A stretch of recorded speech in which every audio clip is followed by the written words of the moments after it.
difficulty. Hard mode is listed as being for gamers, so the choice was obvious. Actually getting into it, the atmosphere did a complete 180. It was raining, I was on a creaky dock, it was the middle of the night, and a voice narrator was telling me to run for my life. You need to run.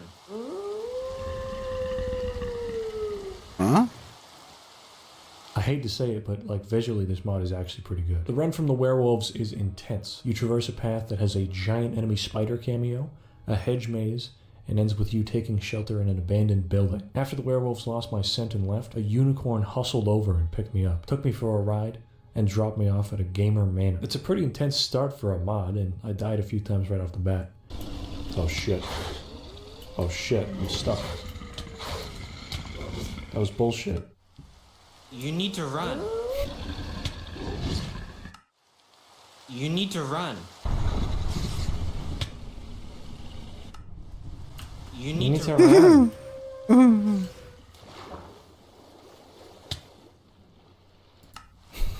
You need to run. You need to run.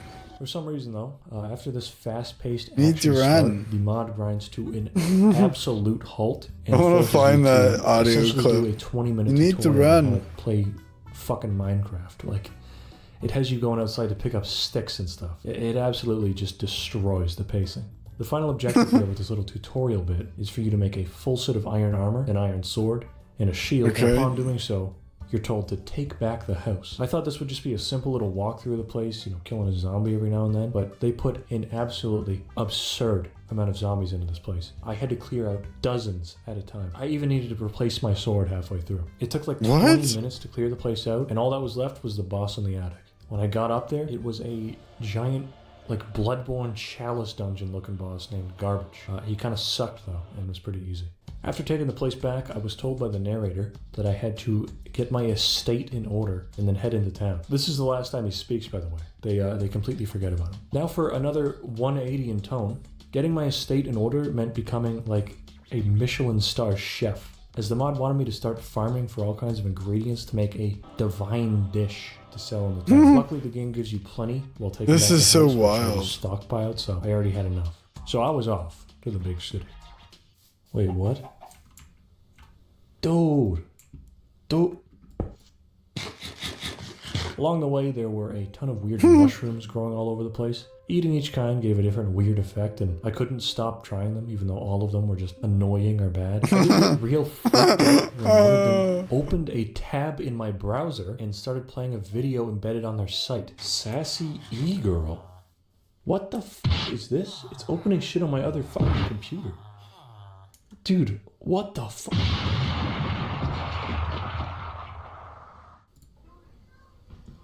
Hello, my name is Debbie. This is weird. As you can see, it was just that old classic skit of the girl crying over loving cats, but still. Still weird. Weirded me out in the moment. Yeah. Yeah, I'd be weirded out too. Scary weird, just unexpected. Another one I tried was called the beeswax room, which just instantly killed me. This is what I love about ARGs. Is that like they have these like really weird, kind of slightly silly sometimes, but like kind of eerie like additions into these things that like will run things on your computer. I know an ARG that I played that was like manipulating files within the game files like in my computer. I could see it in real time as I made decisions. It was interesting. After I couldn't find my stuff, I whopped out the cheat codes and just started testing all the mushrooms. There's a few other link ones that play videos on their site, but they're all just popular old videos like Nyan Cat, Rick Roll, and other stuff like that. I'm honestly amazed they had the restraint to not link one of their own videos. Anyways, yeah, I was expecting that. To sell divine dishes in town. That's what I was gonna do. I got to the gates and gave the guard a divine dish, and he just moaned in ecstasy and let me in. The town was pretty gargantuan from what I could tell, and one of the first places I stopped That's wild. was called Kennedy's Baked Goods. Inside was Chef Kennedy, who was a vocal mix of Super Mario and Roman Bellic from GTA 4. Hello, stranger.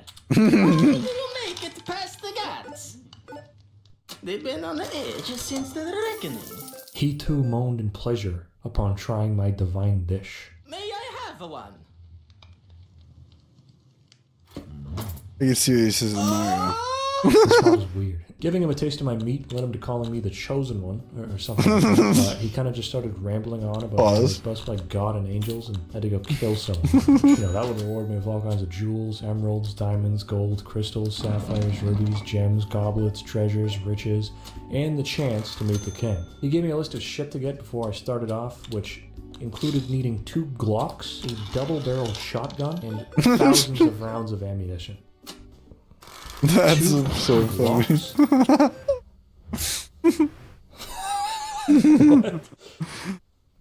Remember that shit. What is happening? I armed myself with a Kimbo Divine Gaming Inc. branded Glocks, a double-barrel shotgun, and everything else on Kennedy's list. I was ready for some action. Also, I cheated literally all of these items because it looked like an absolutely tedious and mind-numbing grind to get them legitimately. Before I left, I had a look at the other shops on the street first. It's all normal stuff like an armory, gun store, a cat cafe with an actual cat girl waitress, and a church called the Church of the Union at the end of the street. Now at first I thought nothing of it, but then the cogs in my brain started turning, and I decided to simply give the church a quick little search on Google. Hold on.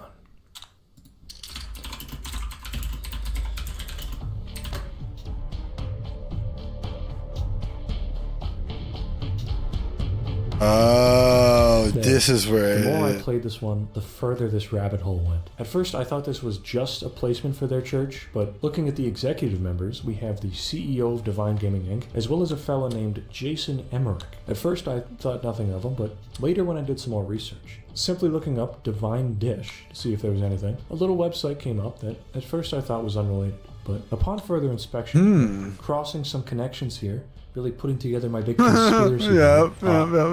There he is. Jason, with this find, I must say, there is zero chance that there's not a ton of subtle cult connections in the mod like this that I simply didn't catch on to. Based on all of this, I wouldn't be surprised if I found out they were actually manufacturing Divine Gaming Inc. branded Glocks. Now, before this, I was ready to call it a day on this one. Ready to say, let's go. with weird little Minecraft mod, whatever. I couldn't find any cult connections. And then I found them. Now I've got to keep going. Again, I likely missed some direct references to their cult since I'm relatively unfamiliar with their ins and outs. So if you're more knowledgeable and you spot anything in this, let me know. Regardless, I was going to see things through to the end at this point. I had to get a map from Kevin the Cartographer, who was by far the best voice actor in the mod. So, you want to get to the zombie lord? To the north of the castle, there's an I love him. path. He gave me the map to the old goat path, which is the trail Old goat path. So I was off. Now initially I was following along the path, doing jump puzzles and taking it seriously, and then I thought to myself, oh, why? Gross. So I hopped in creative and just flew along it. I gotta say, this was absolutely the right decision, as this path just keeps going. It would genuinely take like an hour to follow it normally, and it's just fighting waves of basic mobs and nothing more. This mod really, really likes to waste your time to pad its length. I see why you need all that ammo.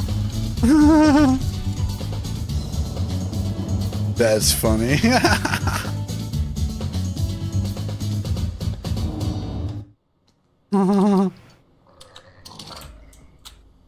Huh?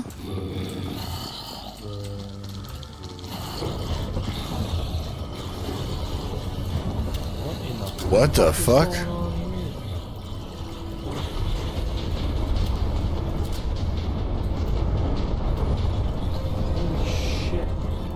I gotta go. I gotta go.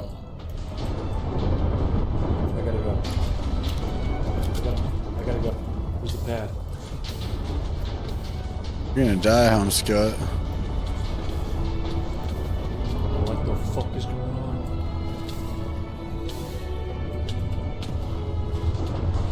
To be fair to the mod, or at least the artist, design-wise, everything in this mod looks very nice. I can't fault the artist behind it at all. The world is pretty much entirely custom built and very, very expansive. It's not just settlements either, but it seems like they also handcrafted the environments, foliage, and pretty much everything else. Anyways, I eventually did reach the end of the goat path and came across the old goat lady. At first, I was 99% sure her voice was just AI because it sounds so bad.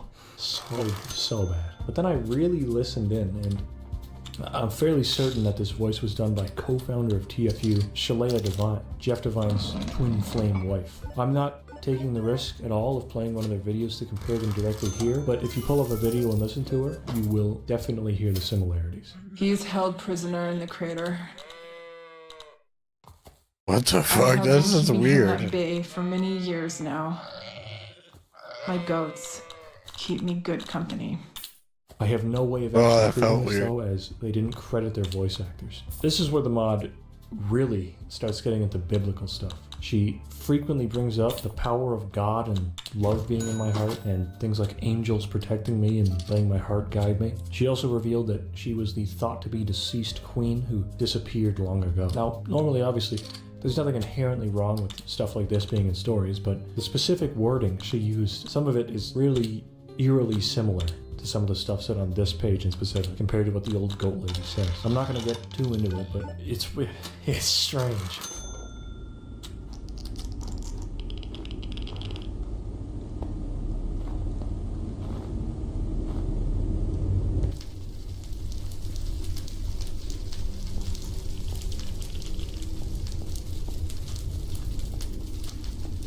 No, I don't think they wanted to because they want people to. So this is the Zombie King. They want people to be able to. Close enough, hero. They want people to make the They said you'd ties. kill me, didn't they? He's pretty generic, basically just being a join me and we'll rule shit together. I'm friends with the devil, you boy Satan type villain. It is. Yeah, it gives me somehow an ick. he's I'll done agree. for like I'll agree with that a statement. full 7-minute Got like unskippable monologue. Jesus So Christ. hero, what's your favorite FNAF game? I took out his goons. What's and your stabbed favorite them in the FNAF face, game? What so the kinda- fuck? That's so weird.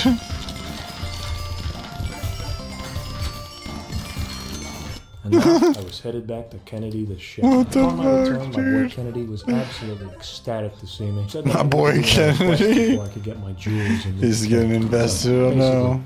all of that was for nothing. I had to meet up with some highfalutin, high society folk to get this new quest, so say goodnight to the chef. You're not going to see him again. He doesn't show up again, that's it. The rich folk were more of the same, more of the whole, like, blessed by angels, God in your heart kind of stuff. Very quickly, as a little note here, these two are 100%, not a single doubt in my mind, voiced by the CEO and her twin flame husband. Again, I'm not playing any clips of them, but you'll hear it instantly if you play them back to back. King is maybe not so great anymore. Or maybe he was never great. But I digress. He is the Skeleton King, living in the northeastern snowy mountains. They were very kindly asking me to do a quest for them, but the dude had a loaded gun out the whole time, which sent a bit of a fierce signal to me. Anyways, this was another 7-minute unskippable dialogue that pretty much just amounted to go kill the boss, so I was off. Again. And again, another stupidly long trek to actually get to the place. This time was by boat. I got lost multiple times during this and only made it by sheer luck. I was met with this Eye of Sauron type mob that shot beams at me that I had to deflect. Now this would be a pretty cool encounter if they didn't reuse it like 9 times after this.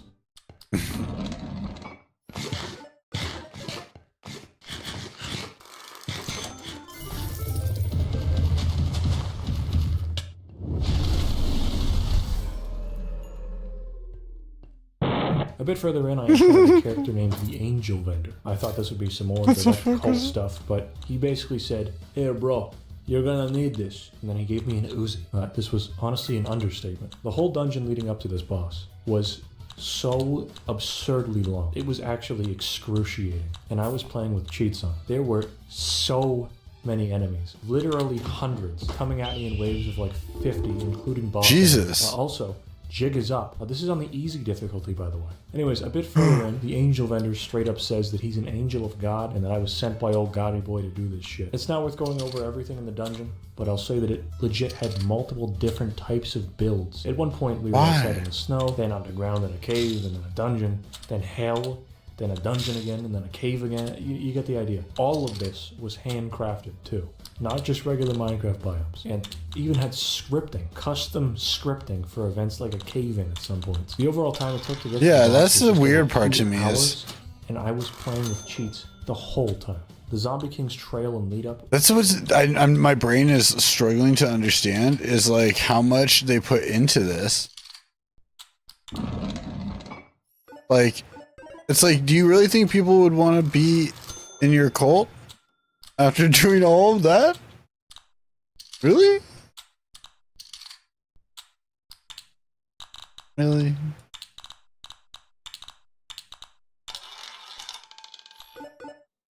Was peanut. Like, cause he's like got cheats on it. It's like fucking, it's so insane.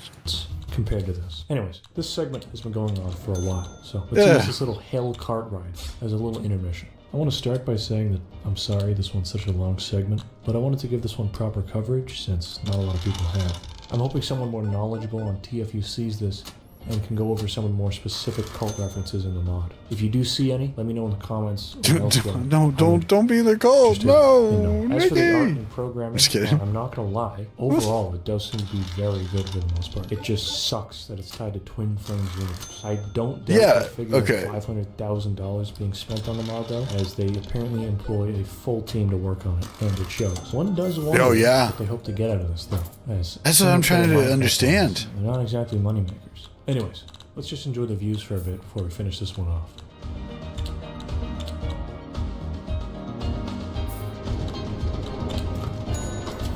That's what I'm confused on.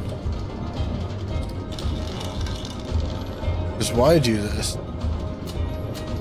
Why invest so much money into a mod pack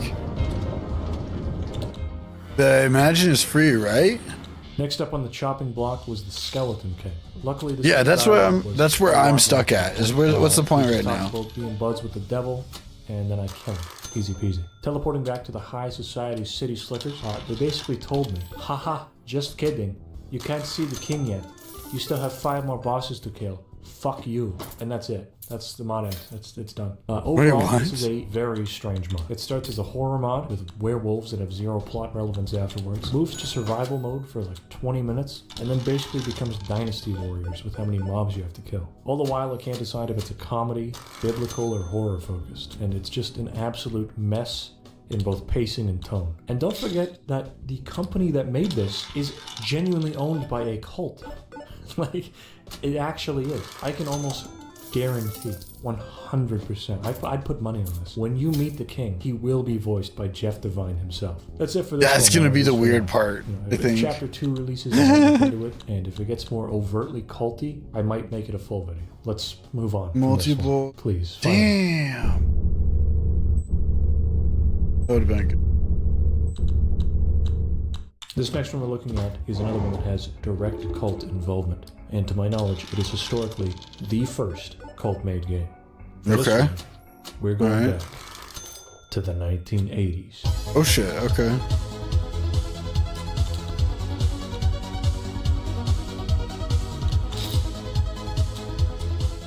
The Silver Sisterhood, which also went by a couple other names, was a small-town Irish cult of only women, which was pretty much the polar opposite of organizations like OWN. They weren't particularly too interesting, they weren't dangerous, and were pretty much just a group of women living like it was the Victorians. Love that. They grew their own food and practiced self-sufficiency, held their own spiritual beliefs, didn't use electricity or modern appliances. Interesting. Very controversial and probably would be completely forgotten if not for the games they ended up making. Like, just watch this clip here where they talk about one of their grand plans. We're going to be opening a craft shop and tea rooms. We felt that there was very little opportunity in the village for people to have a civilized cup of tea, as it were.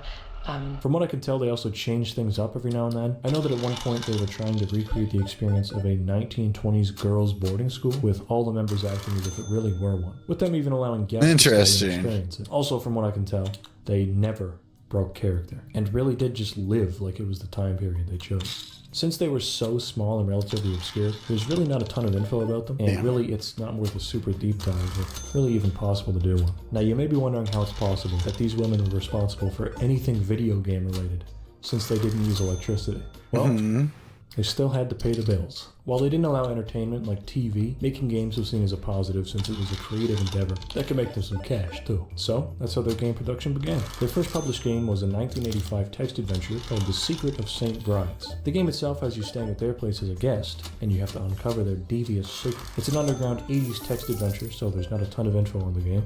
But from what I can tell based on the answers guide, you get into shootouts, you get jewels, gold, amulets, emeralds, diamonds, crystals, sapphires, rubies, gems. Whatever the secret is, it sounds like it's pretty crazy. I don't know the reception to this one or if it was even widely released, as it's fairly obscure. The only game that has any real historical significance to the games industry is their game from 1987 called Jack the Ripper. It's another text adventure, along with the rest of their games, with this one being noteworthy for being the first game to receive the British 18 certificate due to its descriptions of violence. Obviously, the game is incredibly tame by modern standards. I mean, it's literally a text adventure, but back in the 80s, I guess it was worthy of that. Getting the rating was no accident, though, as I did it on purpose as a bit of PR trolling.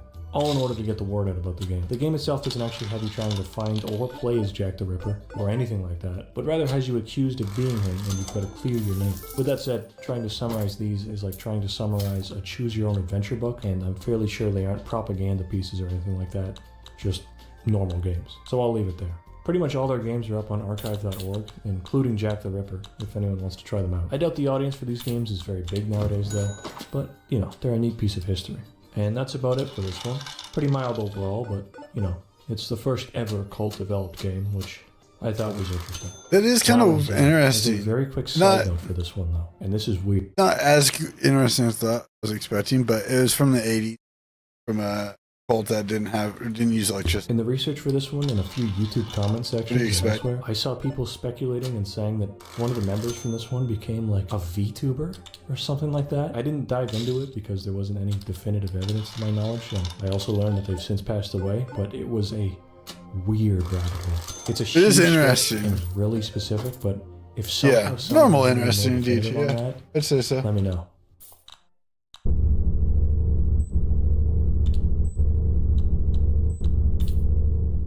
VR Chat is an online interactive virtual reality chatting program used primarily for chatting. Unbelievable. I know. It's really open in terms of what there is to actually do. I do have mixed feelings in VR. Avatars, make custom worlds, game modes, and a lot more. But it's really just a big VR sandbox. And this community-made nature of the game means that all kinds of groups play it for all kinds of reasons. Average Joes, kids, the elderly, anime enthusiasts, furries, musicians, elite gamers, you get the picture. You don't even have to actually be in VR to play the game, as you can probably tell from my footage here. Now we're moving into a different segment here, as the devs of VR Chat aren't secretly a cult or anything like that. For this one, there were more allegations of cult activity in-game. I saw two specific names pop up in multiple places listing them as cults, and for this, I'll be taking a look into those claims. There's likely more cults in-game, but these two were names I saw pop up multiple times.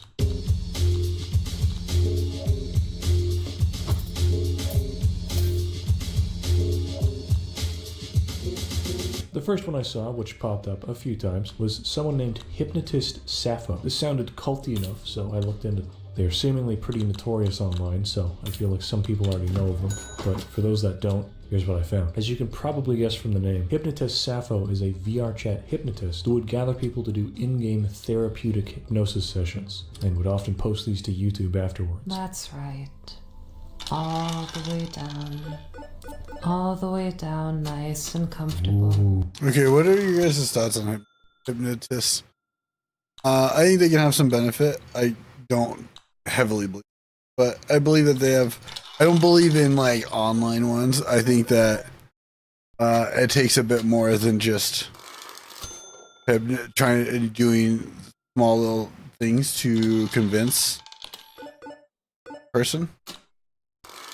Hypnotism. You are getting very sleepy. You are going to smash the like button. There's really nothing inherently wrong with this hypnosis stuff. It's a bit weird, but whatever. Though if you're wondering if it ever went beyond just hypnosis, yes. Yes, it did. Then on September 11th, 2021, Sappho uploaded a video called Coming Out, where they talk about how they are openly a zoo. If you don't know what that is, well, let's just say she really really likes dogs. And from there, it seems everything went even further downhill somehow, and they faced controversy after controversy, a lot involving minors.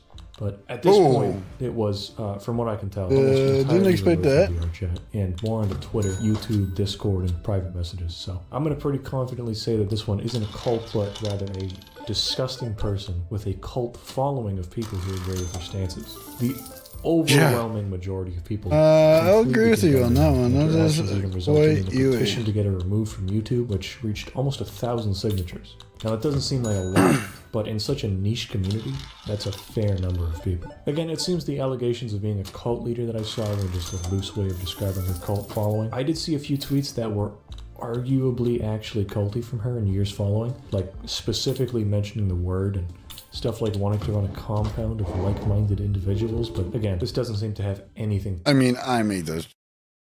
Hey, come on your butt. I mean, I think it mostly depends on the person. You can't be hypnotized unless you want to be. So if you want to be.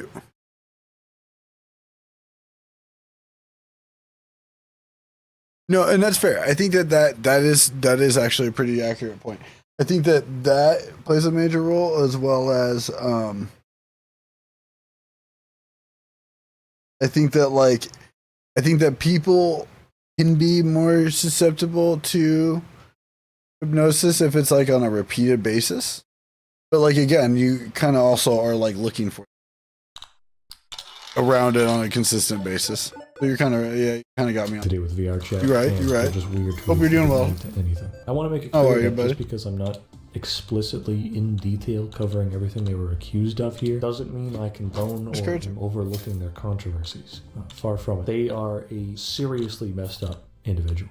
As for the aftermath, their antics with minors and dogs got them banned and run out of pretty much all their frequent spots in VR chat, as well as other VR chat type games from what I've seen. Yeah, if I can imagine. It's entirely possible that they're still out there simply using a different name. So stay careful out there. Don't get hypnotized.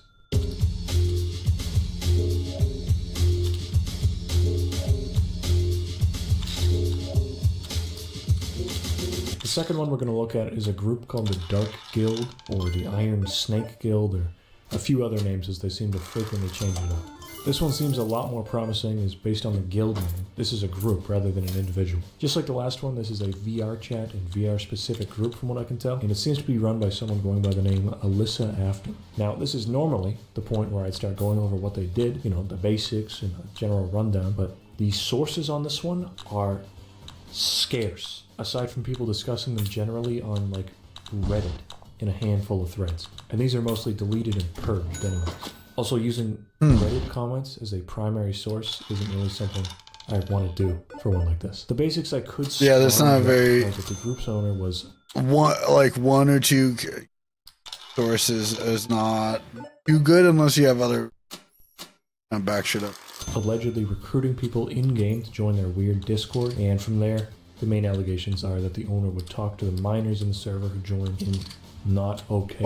There's some other things too, like occasional threats and stuff like that. It genuinely surprised me that there's pretty much no proper sources or documentation on this one, as it seems like a pretty bad scenario. Seemingly nobody has tried to document it in writing with citations and evidence for accountability's sake. No articles, threads, or videos by major trusted sources, or anything of the sort that I could find. The most there is a handful of videos by independent creators on the subject, and a bunch of screen caps of Discord mainly. And again, this video isn't cults in Discord, which is where most of their controversies happen. So, what are you? I'm playing Lethal tomorrow.